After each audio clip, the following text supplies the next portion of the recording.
Hello everyone. आज हम लोकतंत्र और विविधता भाग 2 करेंगे। पिछले भाग में हमने मेक्सिको की कहानी और सामाजिक विभाजन की उत्पत्ति के कारण किए थे। आज उसी क्रम को आगे बढ़ाते हुए इस अध्याय के अगले पायदान पर कदम रखते हुए शेष उपविषयों के अंतर्गत अपनी चर्चा को विस्तार देंगे। अब हम चलते हैं विभिन्नताओं में सामंजस्य और टकराव की तरफ।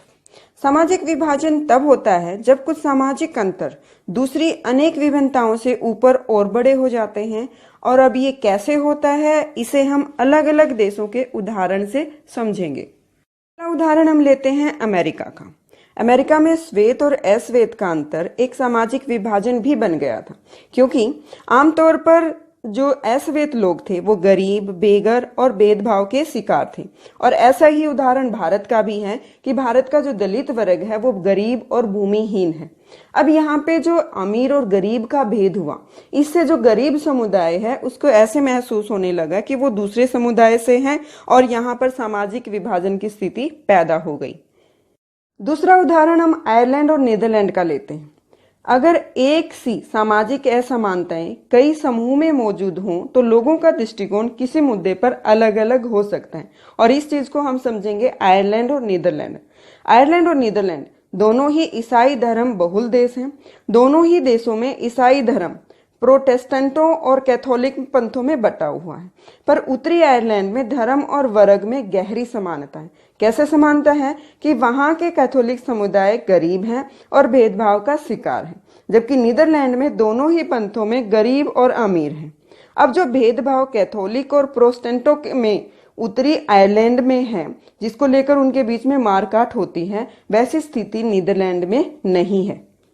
जर्मनी और स्वीडन का लेते हैं। जर्मनी और स्वीडन जैसे समरूप समाज वाले देशों में दुनिया के दूसरे हिस्सों से पहुंचने वाले लोगों के कारण तेजी से बदलाव आ रहे हैं। बदलाव कैसे आ रहा है कि जब दूसरे देश के लोग इन देशों में आते हैं तो वो अपने साथ अपने देश की सभ्यता संस्कृति को भी लेके आते हैं, जिसके कारण ये जो देश हैं बहुसांस्कृतिक देश बनते जा रहे हैं। अब यहाँ पर एक बात बताऊंगी कि समरूप समाज क्या होता है कि एक ऐसा समाज जिसमें सामुदायिक, सांस्कृतिक या जातीय विभिन्नताएं ज्यादा गहरी नहीं होती। तो ये हुआ हमारा जर्मनी और स्वीडन का उदाहरण।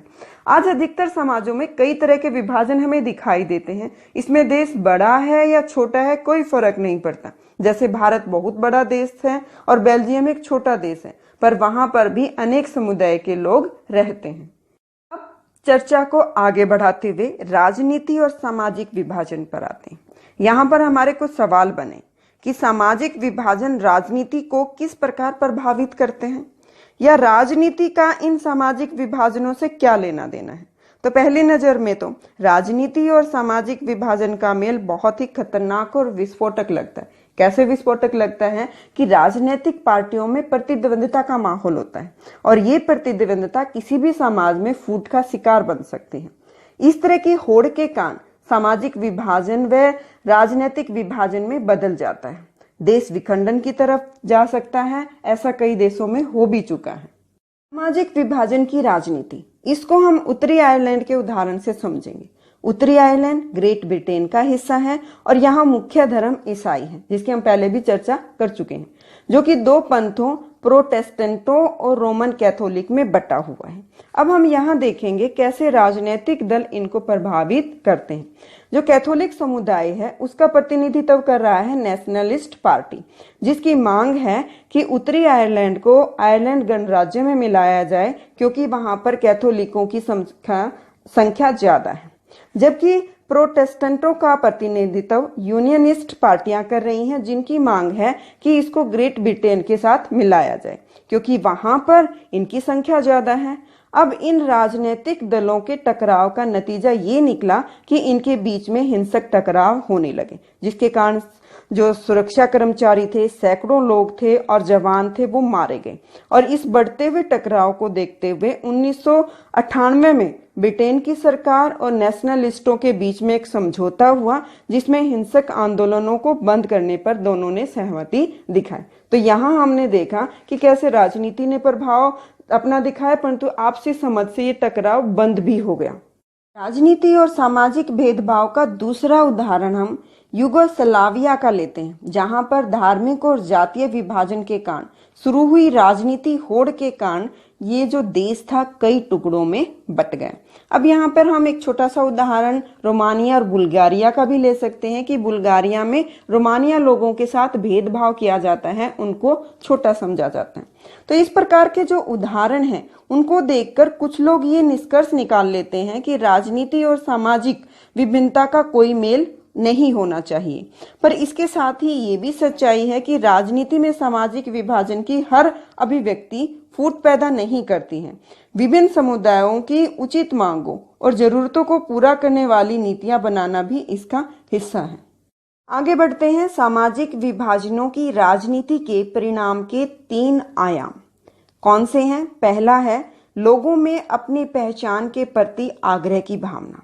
दूसरा है राजनीतिक दल द्वारा समुदाय की मांग को उठाने का तरीका। और तीसरा है सरकार का रुख। आइए अब इनकी व्याख्या करें। पहला आयाम लोगों में अपनी पहचान के प्रति आग्रह की भावना। अगर लोग खुद को सबसे विशिष्ट और अलग मानने लग जाते हैं तो उनके लिए दूसरों से तालमेल बिठाना मुश्किल हो जाता है। उदाहरण हम आयरलैंड का समझ सकते हैं कि वहां दोनों समुदाय के लोग अपने आप को ऊंचा मानते रहेंगे, धर्म को लेकर लड़ते रहेंगे, तो उनके बीच जो झगड़ा है शांत होने की संभावना कम हो जाती है। जब तक लोग अपनी बहुक्षत्रीय पहचान के प्रति सचेत रहेंगे तो कोई टकराव नहीं होगा।